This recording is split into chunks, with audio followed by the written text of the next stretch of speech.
মাঠের লড়াই আর নানামুখী আলোচনার কেন্দ্রবিন্দুতে রয়েছেন অলরাউন্ডার সাকিব আল হাসান। তার ৩৯তম জন্মদিন বিশেষ এক কারণে আলোচনার জন্ম দিয়েছে।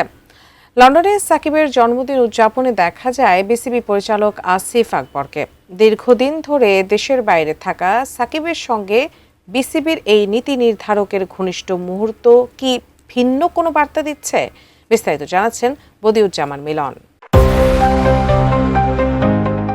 ৩৯-এ পা রাখলেন দেশসেরা ক্রিকেটার সাকিব আল হাসান। তবে জন্মদিনের এই বিশেষ দিনটি মাঠের ব্যস্ততায় নয়, কাটছে বিদেশের মাটিতে।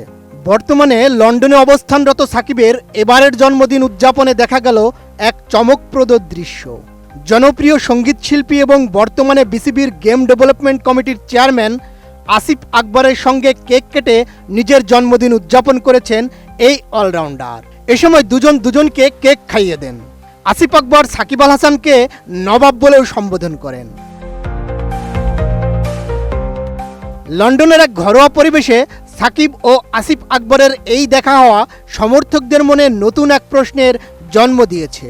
তবে কি সাকিবের দেশে ফেরার পথ আরও প্রশস্ত হলো? দীর্ঘদিন ধরে দেশের বাইরে থাকা সাকিবের আইনি জটিলতা নিরসনে সম্প্রতি কাজ শুরু করেছে বিসিবি ও ক্রীড়া মন্ত্রণালয়। আসিফ আকবর নিজেই জানিয়েছেন সাকিবের ফেরার প্রক্রিয়া নিয়ে বোর্ড ইতিবাচকভাবে কাজ করছে এবং খুব দ্রুতই তাকে আবার লাল সবুজের জার্সিতে দেখা যেতে পারে।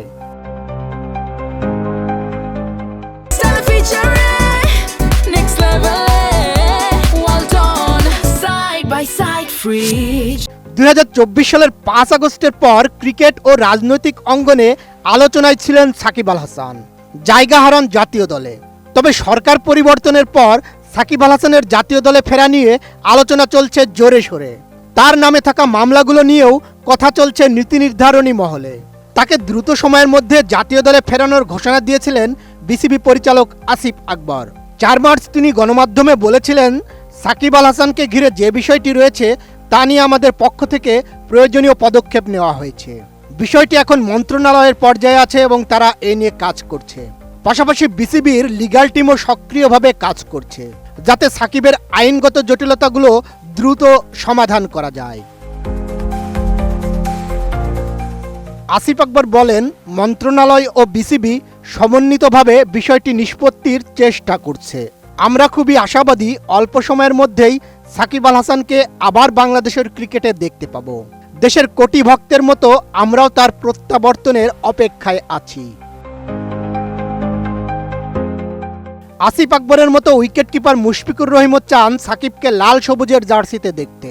তিনি নিজের ফেসবুক পেজে এ প্রসঙ্গে লেখেন, দেশের মানুষের মতো ভাই হিসেবে আমিও চাই সাকিবের খেলার ইতি দেশের মাটিতে হোক। শুভ জন্মদিন সাকিব, বাংলাদেশের সাকিব, সবসময় দোয়া থাকবে ভাই। এছাড়া সাকিবের জন্মদিনের শুভেচ্ছা জানিয়ে পেসার রুবেল হোসেন নিজের ফেসবুক পেজে লিখেছেন, আপনি একজন ক্রিকেটার নন, একটি যুগের নাম। শুভ জন্মদিন সাকিব আল হাসান। সাকিব যাতে দ্রুতই দেশে ফিরতে পারেন এই প্রত্যাশায় সতীর্থদের শুভকামনা জানানো চলছেই। পাশাপাশি বিসিবি পরিচালক আসিফ আকবরের সঙ্গে সাকিবের এমন ঘনিষ্ঠ উদযাপন কি তবে দেশে ফেরার কোনো আগাম বার্তা? সমর্থকদের এখন একটাই অপেক্ষা, সাকিবের রাজকীয় প্রত্যাবর্তনের।